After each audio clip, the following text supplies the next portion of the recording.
If you're watching this video right now, yes, you're not going to make a single dollar day trading. You're not going to make anything. You're going to fail because 99% of the people that start trading don't do what it takes and they always give up. But luckily for you, I'm going to give you everything I know, every single thing you're going to need to know to become profitable, and it's up to you to do those things to become profitable. All right. So, today, I'm pretty sure it's episode 5 of the YouTube series. Today, I'm gonna take us back a little bit to some more basics. We're gonna do some market structure and how these candles work. Essentially, like what the wicks mean and just stuff like that. For the more beginners that have recently joined the Discord and stuff, I've noticed I'm kind of skipping through things and kind of going a little fast. And there's some people that kind of open up the charts and still don't know what they're even looking at. So we're gonna have a breakdown on these things today. Oh shit, my mic. So we're gonna start off with what is market structure. Market structure is the way that price moves. So let me zoom out so you can see like a good. That's essentially it. Market structure is the way that price moves. It trends up and it trends down, or it moves sideways in consolidation. So I'm going to explain to you what a uptrend is. Sorry, excuse me. An uptrend creates price like stairs, you could say, like higher highs, lower lows. So you see, let's see a good uptrend here. So you have a downtrend here, higher high, and there's a lower low here. Higher high, lower low here. I can show you this again. Break a structure to the upside, a higher high and a slightly higher low than this one, a higher high and a lower low there. Maybe if I do lines, it's a little easier to look at. So if we were to look at this section here, low, higher high, lower low, higher high, higher low, excuse me. Higher high, higher low, higher high, higher low, higher high, higher low. So it's this pretty much. Let me get the drawing tool out. Where's the drawing tool?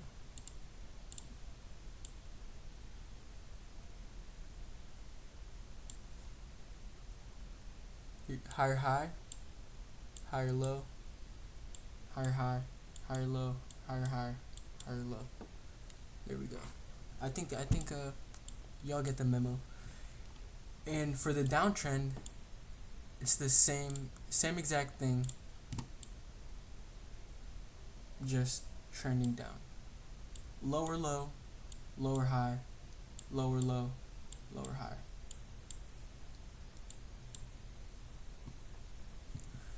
And when you see a trend, so for example, you see an uptrend, that means the buyers are in control. The buyers are controlling the market and doing essentially what they want with the price.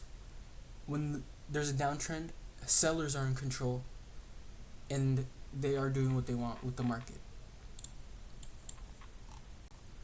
When price is just bouncing between levels, which is called ranging, that's called consolidation, and nobody's in control, no clear control. They're just fighting back and forth, so the market fluctuates like this.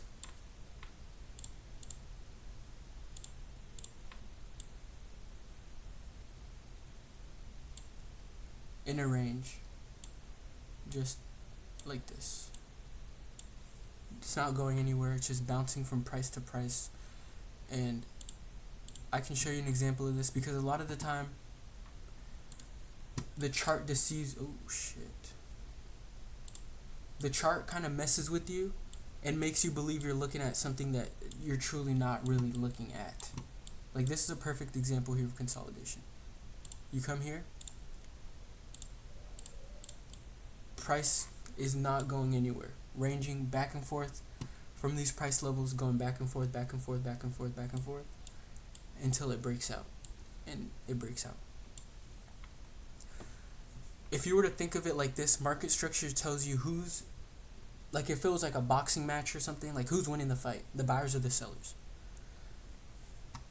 And that can give you an idea of where to place your trades, in what direction, and like to go, like follow the trend. Essentially, you should always follow the trend, unless you have like an indicator, or if you have a good reason to like go for a reversal. But understanding candlesticks now, so we're gonna break down candlesticks. So we got market structure.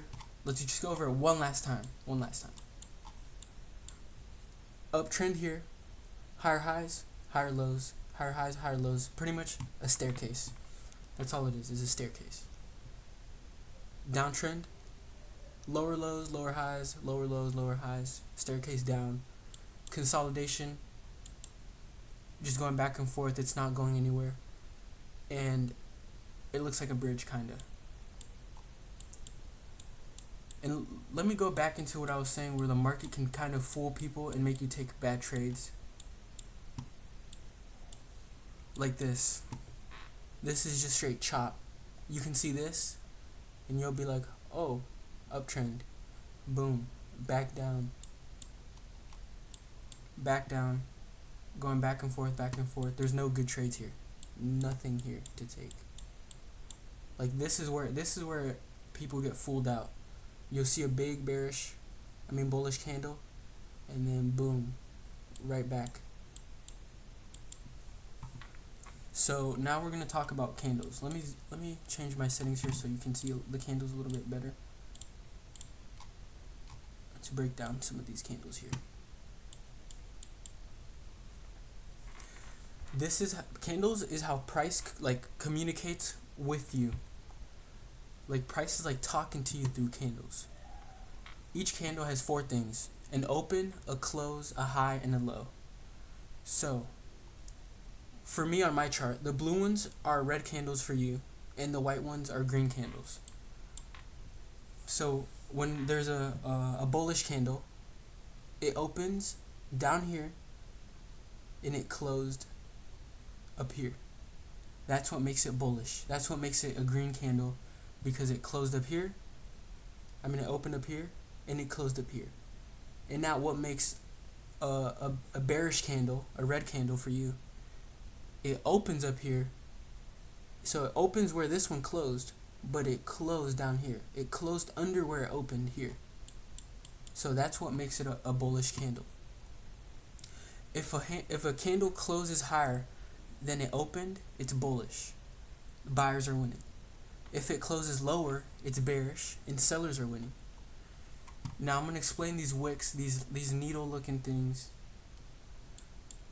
And I'm guessing you understand why they're called candles. It literally looks like a candle, and then there's a wick at the end of it that you light. Alright, whatever. If you see a long wick on top, price tried to go up, but it got pushed back down, and it didn't close. So, oh, you know what? I forgot to move my camera down. I got you, Miko. I know you're watching this.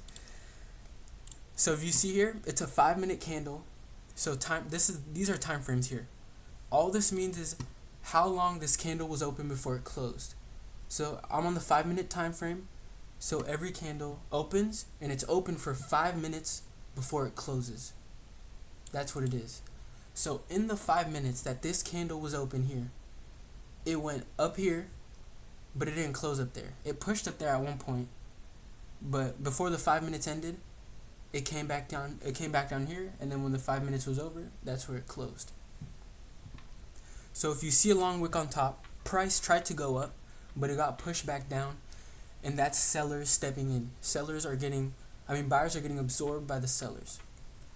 So if you were to put this together, what I just taught you about the candles and the market structure, this is where most of the beginners mess up. They look at candles without context. One candle means nothing. But candles inside market structure, that's where the money is essentially made. That's where the you can get the best high probability setups and the best reads. Now here's like an opposite example. If you're buying in a downtrend just because you saw one green candle doesn't mean you're trading against the trend. And that's how people lose.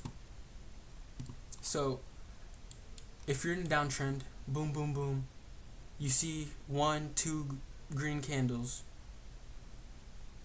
that doesn't mean the trend is reversing or anything. Because like I just explained, higher highs, higher lows. A normal downtrend, it's gonna come back up, and then it's gonna go back even lower to make the lower low and the lower high. The levels, the steps, like the staircase I was saying. Identify the trend. Identify the trend. Wait for price to pull back, and look for strong candles to confirm your entry. Earlier today, I live streamed New York session, and I got this trade, and I took this trade here. I bought here, and this candle reversed back and sold me out here. Because this is why I took this entry. I haven't made a video on this yet, but I will probably today after this one, explaining Fibonacci retracements. It wasn't like that. It was like this.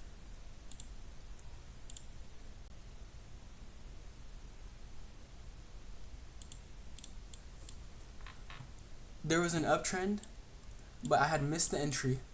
The move had played without me, but I waited for a pullback on the Fibonacci retracement on this 0.618, which is this is a very, very good confluence. It's a very good one to have just in the rotation, a good confirmation. It taps this 0.618, and you see here this candle shoots up, and I was like, damn, I'm good. It reversed, and when this candle was like all the way up here, I had moved my stop loss to break even, which I shouldn't have. It was too early. That's a mistake I made, and it came back and it stopped me out here. But I was still very, very confident in my trade. So when it was down here again, the same candle where I got stopped out, I went back in and I doubled down 5 units in.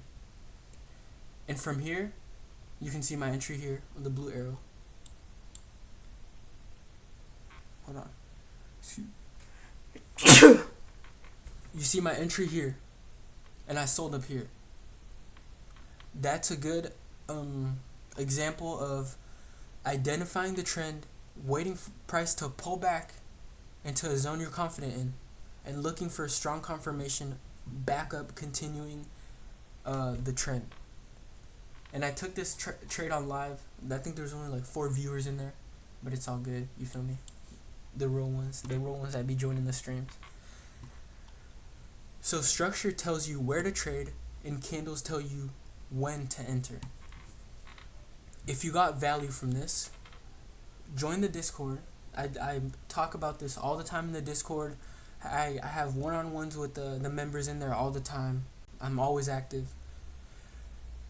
Next episode, I'll show you how to enter trades using Fibonacci, VWAP, volume range profile, and I think that's it. Those are the 3 indicators I've taught so far. And as you can tell, I have other indicators here. Like, let me show you. I have a whole bunch of indicators, but I'm gonna get into these later. For now, I'm gonna show you the ones that I honestly genuinely use. No bullshit, as you can tell. Took this trade off 3 things: volume range, Fibonacci, VWAP. Alright, I'm gonna end the video here. I'm gonna start the next one probably in a few minutes after I'm done editing this one or whatever, cutting out the bad parts. Honestly, I don't know if I'm gonna cut out anything. Alright, enough yap, I'm done.